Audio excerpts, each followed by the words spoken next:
Hello and welcome to Hank Games Without Hank. My name is John Green, manager of the AFC Wimbledon Wimbly Womblys. Today, taking on Newcastle United in the rain-soaked, beautiful north of England. Newcastle, the place on earth where the sky is closest to the ground. You can reach up and touch the clouds in Newcastle. You don't have to reach for the clouds, they come down to you. They have a beautiful ginger leading them out. I am extremely jealous. I'd like to find out who that ginger is. There's Mr. Managerinho, looking, I would say handsome as always, his hands disappearing into his arms. Look.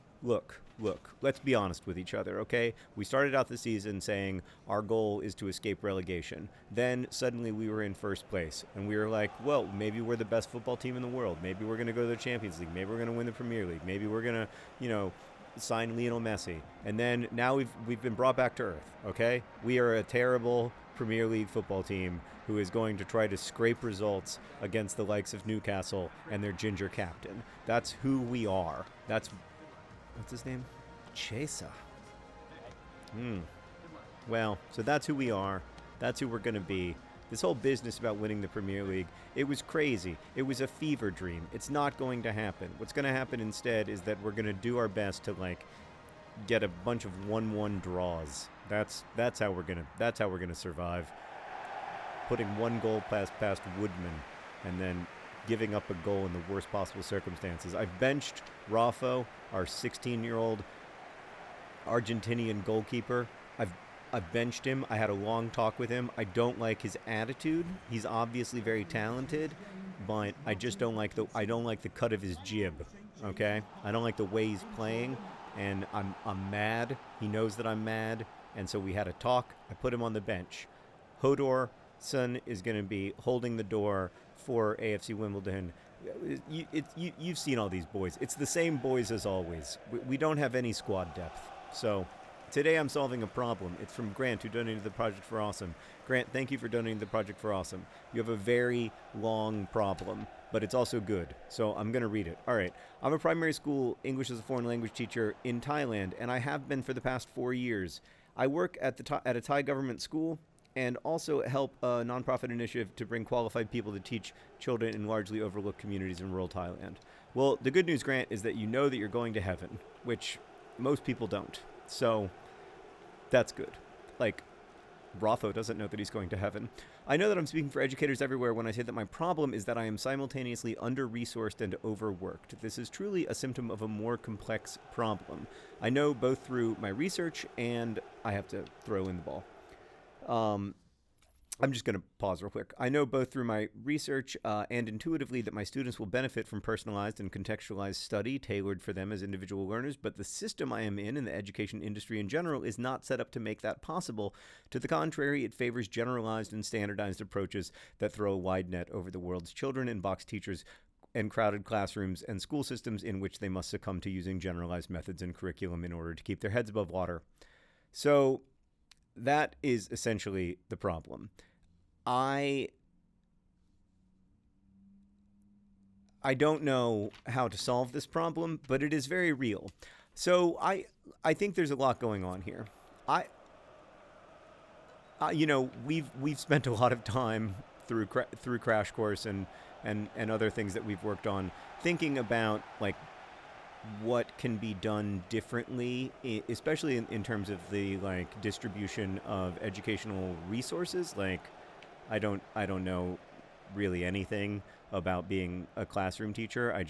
We try to make stuff to empower classroom teachers. We don't try to, I don't think that I know how to be a good classroom teacher. I don't think I know how to be a good teacher. I just want to help good teachers. That's always been the mission statement of Crash Course.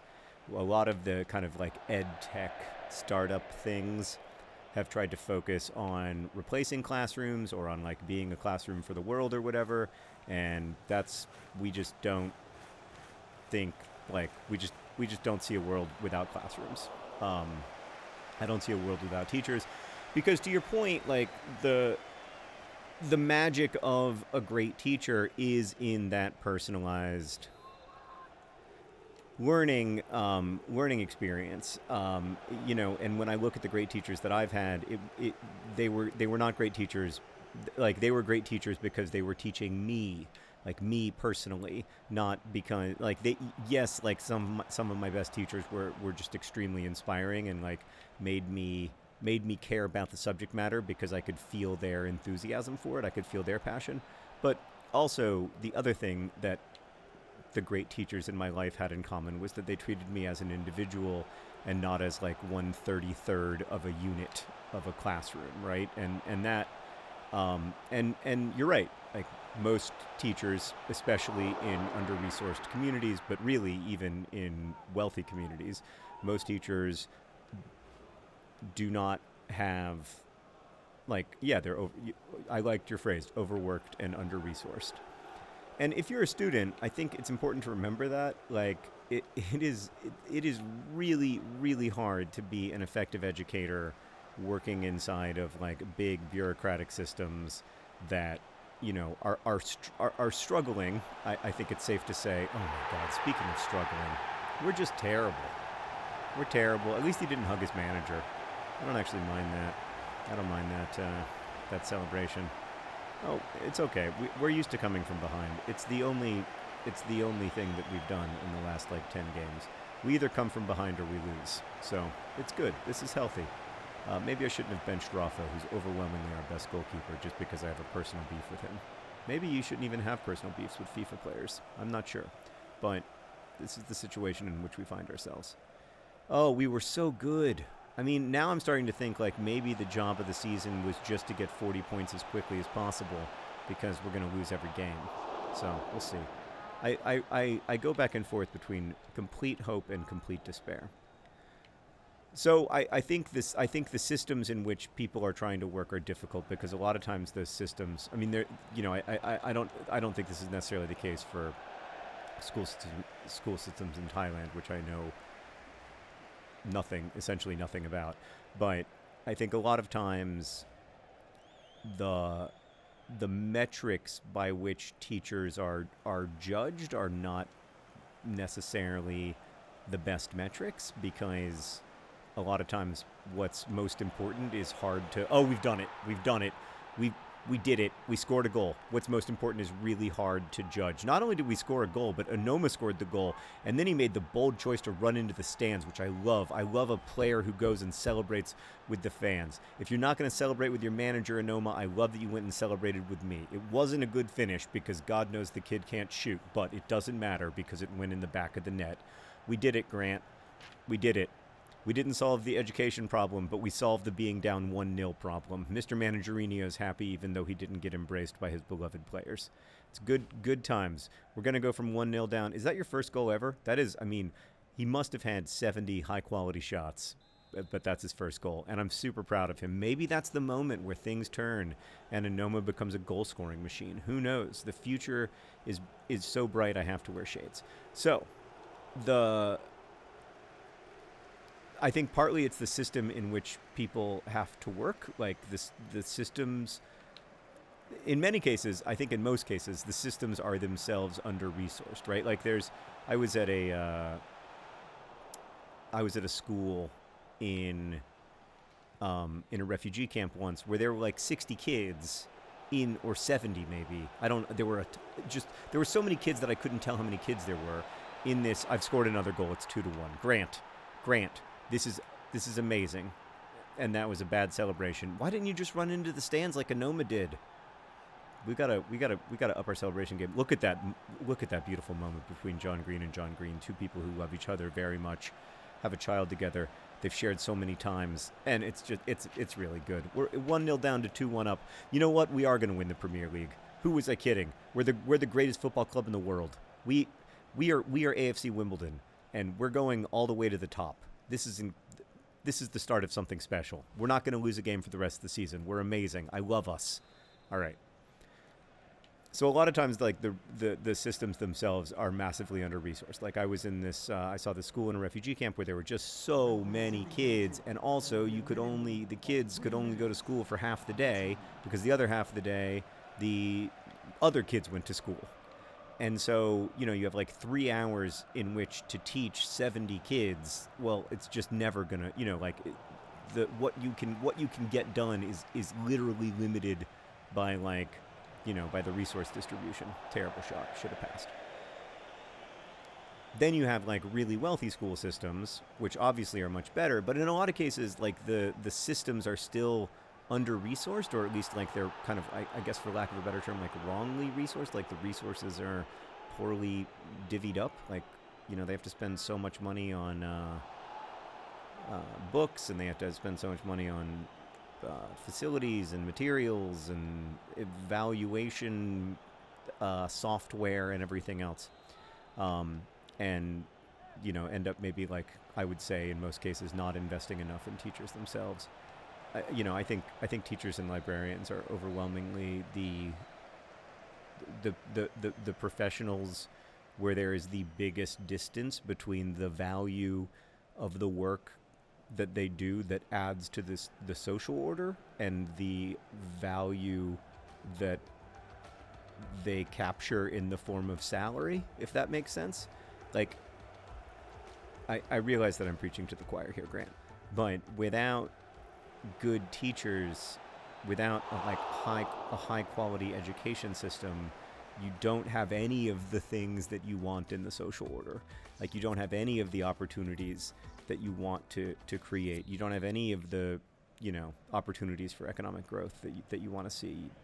And I think a good education system is like the great equalizer, and allows more people to become innovators. It allows more problems to get solved by more people, which is why it's such a shame that we don't invest more in it. I could have given up a goal, but I didn't.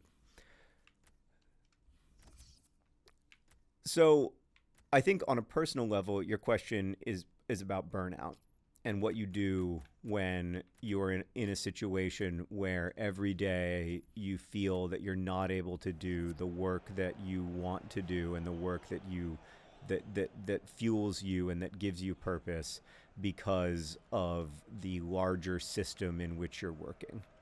And that isn't unique to teachers, but I think it affects a lot of teachers, and it leads to a lot of teachers like eventually leaving the classroom or trying to find a solution other than working in a classroom, because it can be so, I know, like we have lots of friends who are teachers, and I hear from them how frustrating that can be, and at times I know people who've left the profession even though they loved it, because they just felt like it, the cost to themselves wasn't, was no longer worth the kind of the value that they thought they were adding.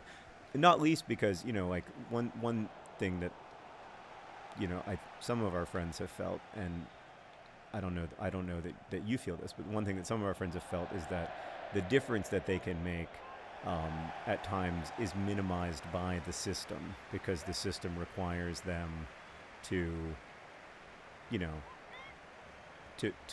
not provide, or like encourages them to not provide the kind of individualized care and attention that you were talking about in your problem.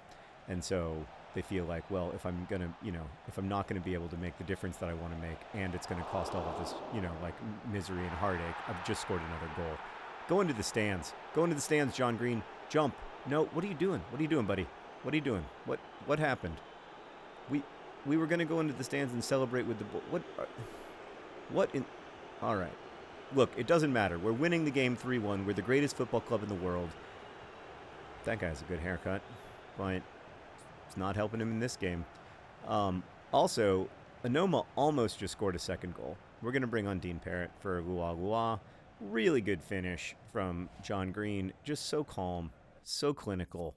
And then I also, you know what I'm going to do? I'm going to take off John Green just for the sake of, we're winning this game. I don't think we're going to lose it. We're going to bring on Dicko, and that allows us to have one player that definitely can't get hurt because he'll be off the pitch. So I'm trying to do that a little more rotation, get a little more activity in the rotation, etc.